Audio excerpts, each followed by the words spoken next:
Ladies and gentlemen, the Commander-in-Chief, Armed Forces of the Philippines, the President of the Republic, His Excellency President Ferdinand R. Marcos Jr.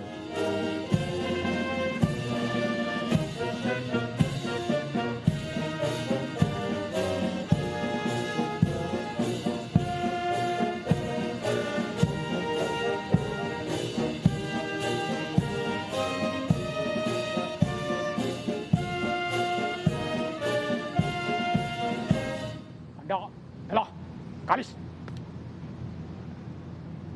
Tanghal!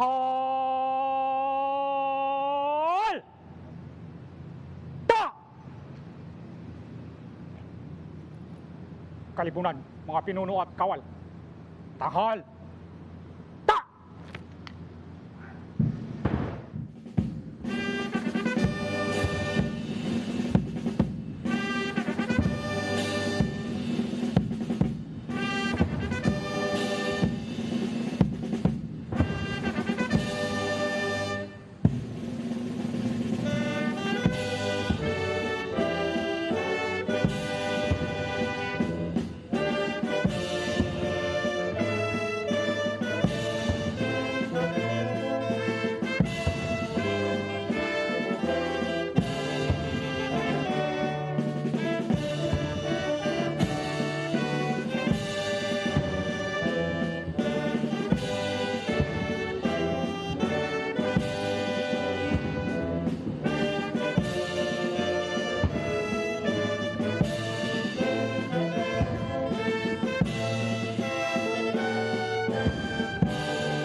Kalipunan, mga pinuno at kawal. Baba! Ta! Handa! Dala! Kalis! Baba! Ta!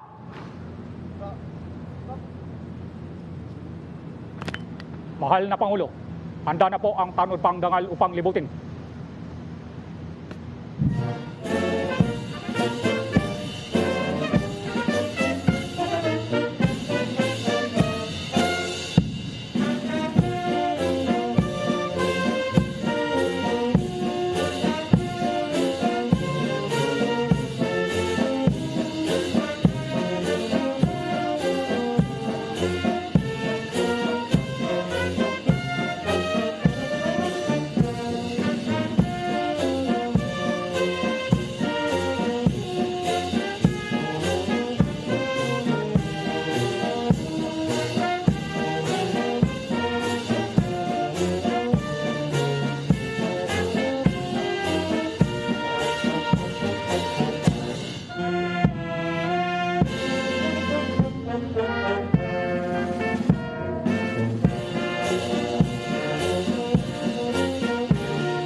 Tanghal!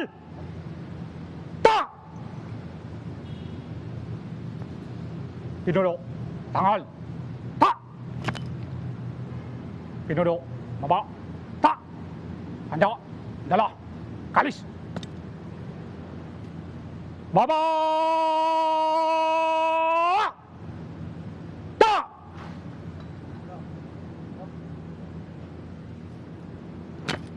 Mahal na Pangulo, tapos na po ang parangal.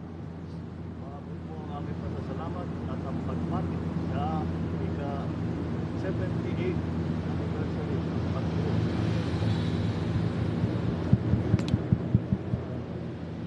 Mga kasama, malugod na ipinapaabot ang ating panawing pandangal.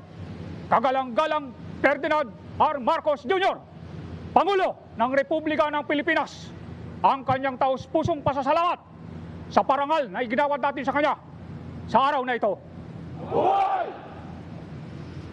Bawa! Kalis!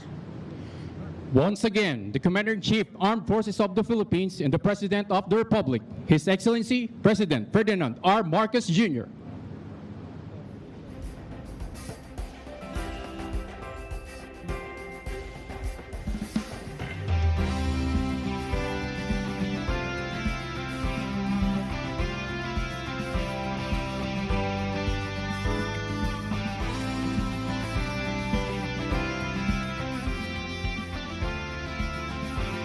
Ladies and gentlemen, the President of the Republic of the Philippines and the Commander-in-Chief, Armed Forces of the Philippines, His Excellency President Ferdinand R. Marcos Jr.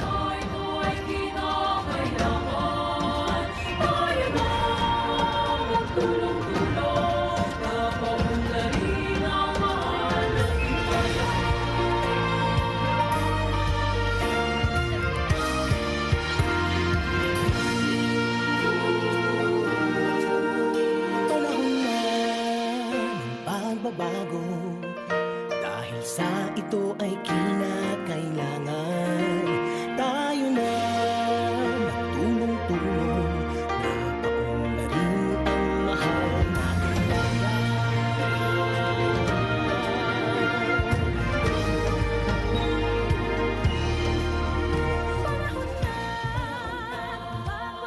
Secretary Gilberto C. Teodoro Jr., Department of National Defense, will now introduce our guest of honor and speaker.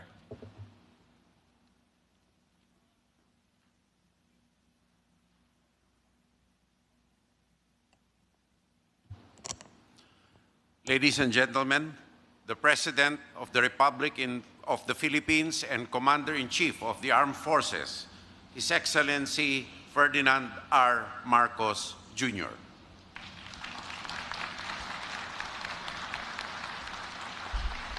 Thank you to our National Defense Secretary, Secretary Gilbert Teodoro. Please be seated. The honorable members of the Cabinet present here this morning, the Excellencies of the Diplomatic Corps, the Armed Forces of the Philippines Chief of Staff, General Romeo Browner, and the other major service commanders, Philippine Air Force Commanding General, Lieutenant General Arthur Cordura, Philippine Coast Guard Commandant Admiral Ronnie Gil Galvan, officers and personnel of the Philippine Air Force, other distinguished guests, ladies and gentlemen, a pleasant day to all of us. Today we mark another critical moment in the history of our proud Philippine Air Forces.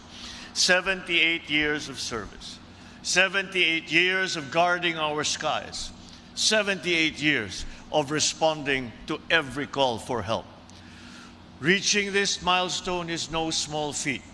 This was earned through discipline, determination, and unshakable devotion to protecting the people and to protecting the state. It meant taking off to the skies when the weather was inclement, bringing supplies to typhoon-ravaged areas when help was needed, providing support to troops on the ground when morale was at its lowest. It meant showing up with consistency, competency, and integrity. The hard work continues, even when nobody is looking. As threats evolve and disasters strike, the Air Force delivers, adapts, and does its job and performs its mission. Focus PAF at 78 demands us all to continue fulfilling this mandate with clarity of purpose and conviction. It is a reminder to stay committed to our mission, one that is strengthened with enhanced capabilities and enduring values. So I say this with great pride. The Philippine Air Force is a force on its own right. It is a credible, agile, essential to our country's aerospace defense. When I stood before you last year, I said that the PAF is a steady partner in building peace and reaching those who live furthest from help. Just a few days ago, I visited the Air Education and Training Command in Batangas and reaffirmed once more that we recognize the critical role of the Philippine Air Force. The government will exert all efforts to provide the Philippine Air Force with the best possible equipment, training, and facilities. We remain relentless in ensuring that support will continue. because we know that when our troops are equipped and are attended to properly, they are empowered to fulfill their duties and serve the country with excellence. You are all well-trained, highly capable, and most importantly, more than willing to protect the citizens of the Republic and the Republic itself. Since we last gathered in July of last year, you have proven what it means to be focused and to be excellent. Hundreds of unidentified tracks have been monitored in our air defense zone, and thousands of vessels near our waters have been kept under close watch by the Air Force. Insurgents have been tracked, threats neutralized, law enforcement operations supported, from capturing criminals and stopping smuggling operations that hamper the economy. But even with the demands of duty, the Air Force has continued to grow, welcoming 6 new aircraft, enhancing skills through flight simulation and advanced training. It also completed many infrastructure projects and ensured our air assets are always well protected and strategically positioned. In times of disaster, whether at home or abroad, the airmen and airwomen have responded quickly and have served quietly. Ladies and gentlemen, I know that whenever the mission calls, the Philippine Air Force answers. Time and again, you put your life on the line for the sake of our people. Habang umaasa ang taong bayan sa inyo, kayo naman ay may maaasahan sa administrasyong ito. Bilang inyong Commander-in-Chief, titiyakin kong buo at tapat ang suporta at malasakit ko sa inyong lahat na Philippine Air Force.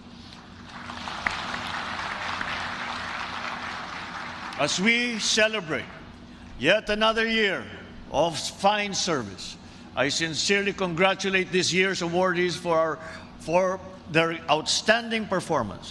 You truly deserve the recognition that we have given you today. Remember, we owe the Filipino people a swift and responsive Air Force. Today, in its 78th year, let us recommit to that. Thank you for keeping us safe. You do all your work in the sky so that all of us here on the ground may live in peace and security. Let our resolve be focused and unshaken as we serve the Philippines and fly ever higher together. Maraming salamat at mabuhay ang hukbong himpapawid ng Pilipinas, mabuhay ang bagong Pilipinas. Thank you, sir.